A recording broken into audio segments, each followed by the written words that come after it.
Hello mga karusas, kumusta na kayong lahat? Dito ulit tayo ngayon sa kusina. Samahan niyo ako. Magluto muna tayo ng saluyot na may manok. Ito, nakalagay na yung manok at saka saluyot. Dagdagan natin ng coriander leaves kasi nilagyan ko na.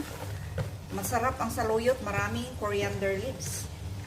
Saluyot muna tayo mga karusas para healthy, hindi puro karne. Ang saluyot kasi ang daming health benefits. So, ayan. Bango. Kasi marami itong garlic. Pag gusto nyo malaman kung paano ko ito niluto, mayroon na akong upload dito sa Rosas Channel OFW vlog ko. So, hanapin nyo lang doon ang molokia or saluyot with chicken. Saka dito tayo sa kabila, nagluto tayo ng white rice sa kabilang burner.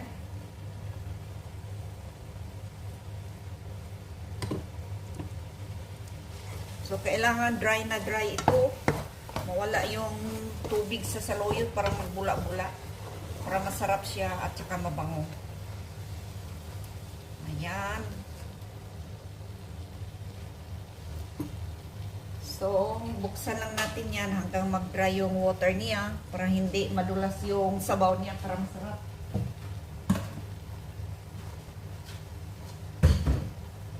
So, ganito ang buhay OFW. Ayan, may short order tayo ngayon.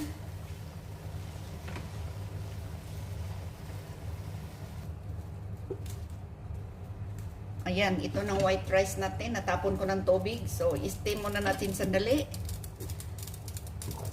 Ito yung saluyot natin. Nalagyan ko na ng sabaw. Nagdagan pa natin kunti ng sabaw. Mas masarap pag maraming sabaw. Tapos takpan natin. Balikan natin ito maya kunti. Dito tayo sa may grocery. Grocery. Order online, mga gulay.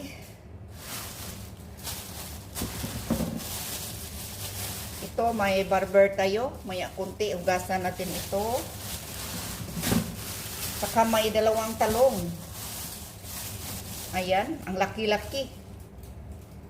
Dalawang talong lang ang in-order ko kasi minsan, pag matagal hindi magamit, mag-brown siya, parang malanta.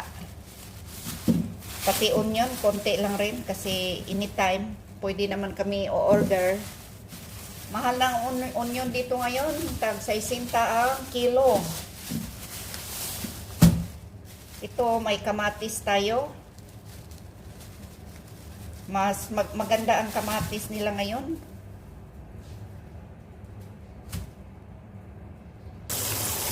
Maglinis na tayo ng kamatis. Ayan, ang priskong-prisko.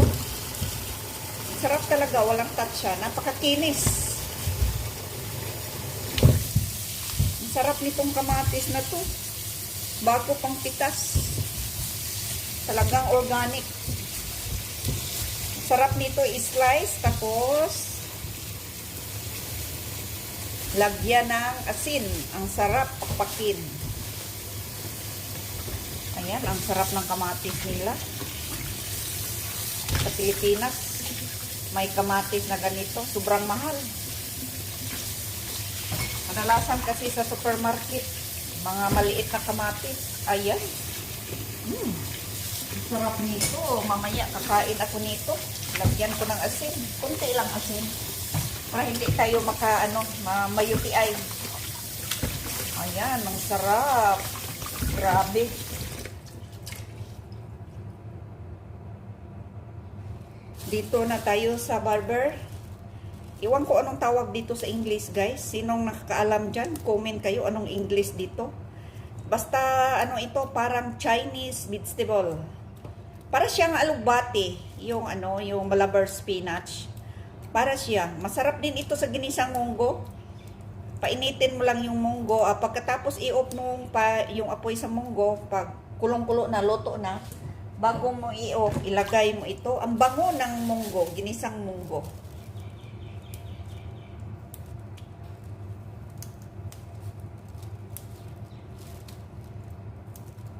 Ayan. Para din alugbati ang lasa.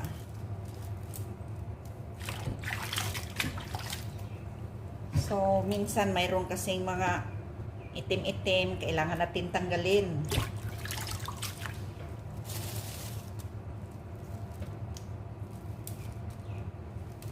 So, kumusta na mga kapwa ko OFW? Pareho tayo ngayon, busy-busy. So, mamaya magluto ako uli para mamayang alas 5. Ayan. So, kailangan ibabad kasi pag mga ganito kasing dahon-dahon, ang daming palang graba, balas-balas. Kailangan hugasan ng maayos. Yung mga ganito, buto-buto.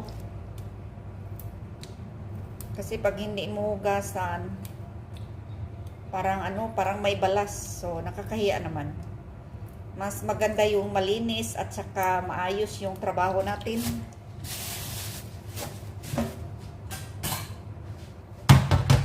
Hugasan natin, pilian pa natin.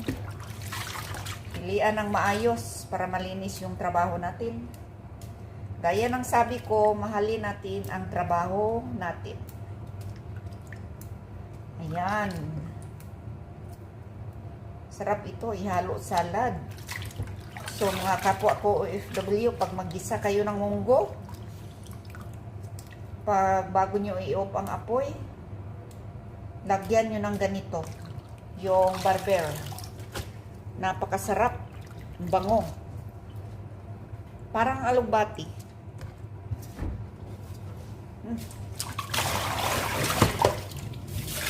Dandahan lang ako sa trabaho ngayon kasi sunod na linggo, Eid na, at saka ang daming trabaho, may bisita.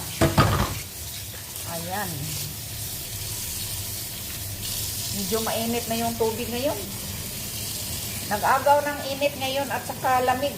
So, parang na talaga, medyo mainit na kunti sa labas. Sa loob, medyo malamig pa kunti. Pero pag lalabas ka, medyo mainit na. So, by next month, tiis na naman si Rosas o sobrang init na. So, tiyaga lang. Kunting tiis na lang. Makaahon na si Rosas, makaahon na si Hirap sa awa ng Diyos. Kayo, mga kapwa ko OFW, ingat kayo dyan lagi. Huwag kayong magpagutom. Maraming pagkain ngayon. Mura lang ang gatas dito. May buttermilk. Anong tawag ba dyan? Laban. Iinom tayo kasi gatas din yan para mayroon tayong resistensya para hindi tayo magkasakit.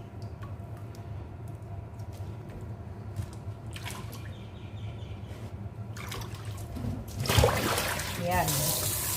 Kailangan ibabad pa natin kasi pakiramdam ko mayroon pang balas-balas. So dapat talaga malinaw ng tubig. Sa tingin ninyo, malinaw ng tubig, wala nang balas-balas. So pwede na. Pero sa tingin niyo mayroon pang balas-balas. So ibabad natin para malinis yung trabaho natin. Para healthy din tayo. Healthy ang lahat, pati mga amo. Ayan.